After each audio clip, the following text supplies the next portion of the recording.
Yeousch! So, let me take you back, way back to the very early 70s. It was in this decade the first coin-operated video game was built, called Galaxy Game. It was 1971 and the machine was installed at Stanford University. It was based on Space War that we spoke about in the last episode. Hi, I'm Robbo, or BarnInEffect, and welcome back to another episode of the History of Gaming. This episode is focusing on the early arcade games of the 1970s and 80s. I had an amazing response from you guys and gals out there, and yes, I will be featuring a lot of requests in future episodes. One of the more popular requests was PC gaming, and we'll be touching on that towards the end of this, and we'll focus on it more thoroughly next time. But back to this episode.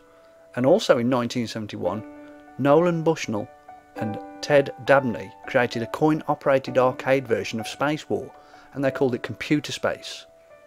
A company called Nutting Associates bought the game and made over 1,000 computer space machines. Unfortunately, the game bombed because people just found it too hard to learn, but it was a landmark as the first mass-produced video game. It was these two guys that founded Atari, and I know there were requests for this, so I'm happy to say it again. They released a game called Pong. Pong was the first arcade game that was a success, and how could it not be with a name like Pong? They sold nearly 20,000 machines, and there were many copies made. I mean, throughout the decade, new and exciting, well, exciting for the time, games were being developed, and a company called Yeousch released Astro Race in 1973, and quickly followed this up with basketball in 1974. And this was an early example of using sprite graphics to represent a player, basketballs and baskets. A year later, Speed Race, which is also considered to be the first arcade driving game, was released, along with Interceptor, which was an early first-person shooter, and Flight Sim. It wasn't until 1976 that Sega released Motocross that interactive controls started to make an appearance, with haptic feedback causing the handlebars to vibrate, just like your console controllers of today.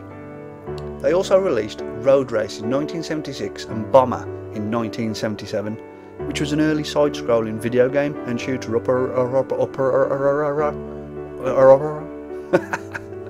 But now, the main event and the dawn, in my opinion, of arcade games.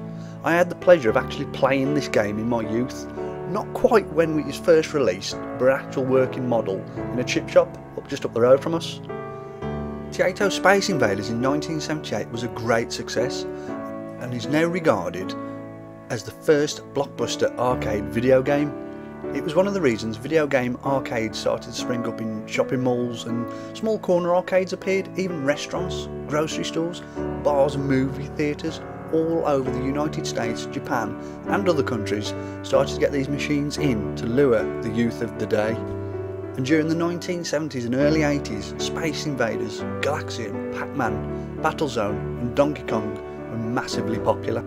And during this time, chains such as Chuck E. Cheese's, Ground Road, Dave & Buster's and Gatti's Pizzas combined the traditional restaurant or bar environment with arcade games. But by the late 1980s, the video arcade game craze was beginning to fade out due to the advances of home video gaming, and early PCs were starting to take the arcade experience to the bedroom. Action-adventure games like Legend of Zelda, which made its first appearance in 1986, helped establish the action-adventure game. Other games like Dragon Slayer, being an RPG released the year before, was also groundbreaking. My personal experience was playing The Hobbit on the Commodore 64, where you entered text commands. It was popular at the time and deeply engrossing. Another game called Manic Mansion in 1987 removed text entry from adventure games. LucasArts built a system to allow a point-and-click interface. Sierra and other game companies quickly followed with their own mouse-driven games, leading up to the PC games of today. Arcade video games did experience a resurgence in the early 90s with the advent of two-player fighting games, following the success of Street Fighter by Capcom, Mortal Kombat by Midway Games, Fatal Fury, King of Fighters by SNK, Killer Instinct by Rare, but all that is for another story and for another time. So next time we'll be talking a lot more about PC games. I'm Robo or BarnInEffect. Thanks for listening.